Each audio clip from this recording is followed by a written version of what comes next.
What's up, guys? It's Steve. I just wanted to take a review of this property. Haven't done one in a while. Just want to show you kind of how to analyze a property if you're new to it or interested in looking into it.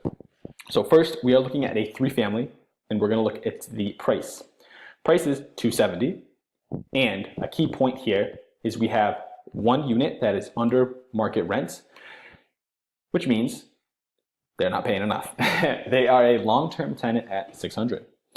We have two estimated rents. We have a 1-bedroom at $850, and we have a 4-bedroom at $1350. Since these are estimated, we're not 100% if they're right, but we can take a look at the pictures and kind of gauge how much they should be renting for. We're going to hop on to Hotpads, which is a nice website. You can also use Craigslist, but I like to use both when I'm looking at rental rates for the area. When we are looking for a 1-bed, we currently see there's a 1-bed for $925, for $1,100, and for $1,300. So once we take a look, let's take a look first. They want 3 beds, they want $1,500. So it is a condo, so the prices are gonna be a little bit different. That's not a great comp for us. We get 2-bed for $1,350. This might be a condo as well. It is a condo. That's not gonna help us a ton. We're looking for an apartment, a 4-pond terrace. This is they listed it as a house, so it's probably in an apartment. We can kind of look what they have. So no laundry, no pets, $1,100 for a 1-bedroom, 800 square feet. They have a range, but overall, that's probably going to be on the definite higher end for our price point, just because it's probably newer finishes, and the Hotpads is great. You can take a look at the pictures. They do provide a fridge. Recently painted. You see they chose like a gray color here. Bathroom looks pretty solid. And they have the vinyl flooring. They recently did the trim too. So definitely modern colors. You could see modern colors are very nice just because it makes everything look fresh. So this is definitely right and ready to rent. And you can see the actual property, what it looks like. I think this is actually a property where they have 3 properties back to back to back on one deed. I think I know that area pretty well. But yeah, you can see that right next to each other. So they command a higher rent for 800 square feet. Anyways, let's get back to it. So we need to figure out how much square feet is in each unit, roughly. And how we're gonna do that is we're gonna go to the public records. Easiest way to do it is we're gonna search Town of Millbury.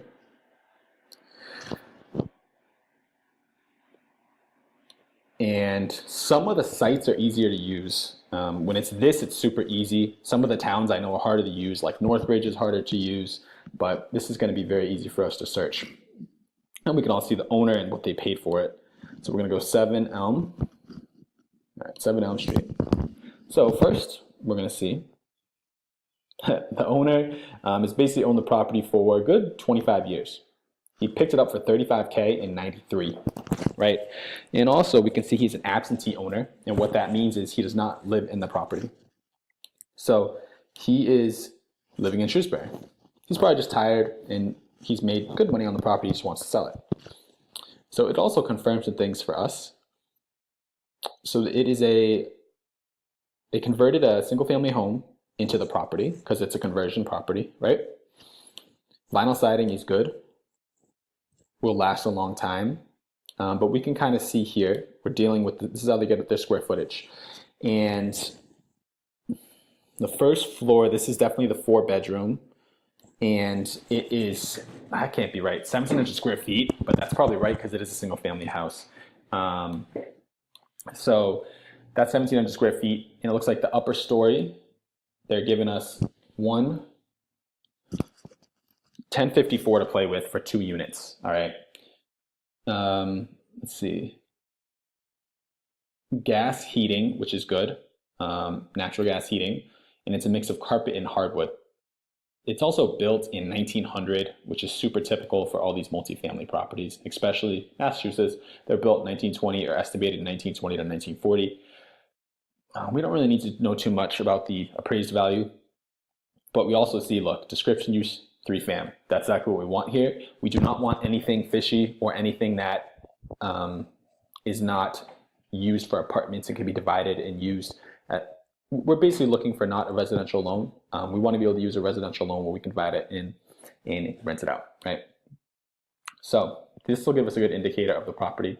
And once we head back to the property, okay, we can confirm this is good. Not a lot of yard maintenance at 0.13. And what else did they write us here? Potential hardwoods, tile, great size bedroom, living space, gas heat in all units, off-street parking.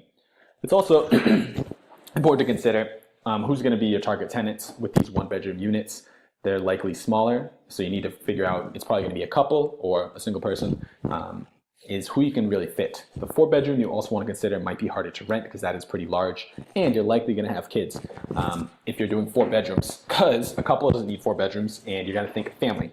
Family, higher rents, but that's one thing to consider with 4. 3 is common. You can get good mixes. You could also get students, or if it's near a certain spot. 3 is nice. 2 is nice. 1 is, you got to think of that first before looking at the property. As we kind of go down, we can take a quick look at the pictures. We can see the vinyl siding here. That first floor is definitely larger. And you can see they converted it because they have this deck coming out the back. Why is that important? Because if it needs to be a legal property or a legal unit, it needs 2 points of egress, right? They need 2 ways to get out of the property. That's why some basement units are quote unquote illegal and they're not an actual unit, but people can throw a kitchen down there, they can make some flooring, do all unpermitted work and try to rent it out illegally, but I would totally not recommend that if you are looking to do this the right way. You can see they added this because they need the ways to get out of the units. The kitchen looks like it's in pretty good shape, which is nice to see. And this looks like a basement unit. Would have to actually see it, but this is most likely a basement unit. You can see they did some decent work down there and recently painted. Painting always helps. And they chose like lighter colors. Beige and gray are pretty solid. They look really nice and they make everything look clean. I would stay away from like white. White gets dirty and it's less or more to maintain because it gets dirty. That's why the beiges and the grays are nicer. But you can see they're showing off the kitchen here. They're doing some work with the paint here. They got a range. This bathroom actually looks pretty nice, surprisingly. But this gives us a brief run overview of the property. And we're looking for that 1% rule initially.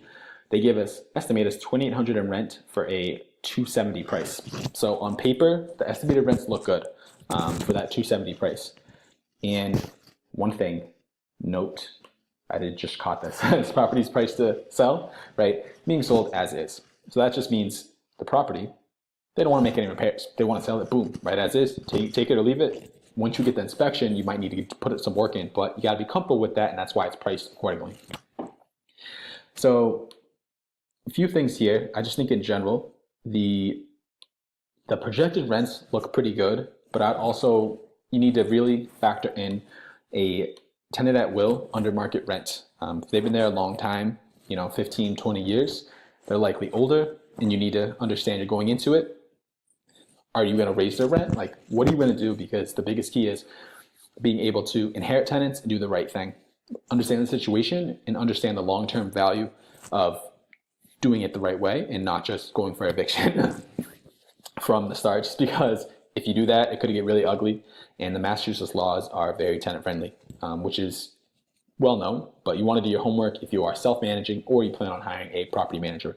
You definitely want to consider that out before you move on. But hopefully it's a pretty good overview. Few good things to look at in the property. You definitely want separate meters as well. That's separate heating for sure. And most likely you're going to be paying water sewer just because you don't have separately water or sewer, but you can get that number from the public records. In the public records, you call the town and they should be able to provide you a quarterly statement for the property up to 3 years back. That's in Worcester, Shrewsbury, Grafton. Most towns will be able to provide you that. If you ask them, boom, can I have an email? Can I get that for this property? They're able to give it to you. That's a good tip if you need to estimate the water and sewer. But I couldn't tell if there was parking, and that's one thing you want to consider with a 4-bedroom and a 1-bedroom, because you're going to have at least 2 cars here and probably 2 here, so at least a minimum of 4 cars to consider for parking. I'm not sure about the parking in the area, but one thing you can also consider that I just thought of is you can do Google Maps, which is pretty sweet. You can take a look at the property pretty quickly, and we are at 7 Elm Street. So with this here, most of the time you can get in on the property and you can click. So you can see, I should be able to drop in. Cool. We're dropping in on the prop, right? So you can see the area pretty well. Looks like it's like a main road here. You kind of get to see what's near it. And there is a little driveway here. We didn't go too far, but we still know where we're at. I'm having trouble clicking this this little spin, but let's see. Okay. Okay, it made us go too far. Actually, there we go. So we went too far, but we can kind of see there's a spot to drive. There is a little parking outside, but it looks like for each individual unit. But I'd totally recommend also driving the areas before you go visit the properties, because if you are going to buy the property, you don't want the first time you actually see it is when you actually view the property. You want to make sure you're wasting your time, and you want to get to learn the areas. So overall, when you take a look at a property, like I said, this analysis we're at 11 minutes. Half of it, I was kind of explaining a few things, but you should be able to analyze them decently quickly to see if it's worth doing a full analysis on. When you kind of take out your calculator, if you use like a bigger box calculator, or if you create your own. But just in general, the 1% rule is really helpful in just understanding a few basic principles so you don't spend a lot of time. Man, this is a good thing to look at. Should I look further? Because you don't want to waste your time.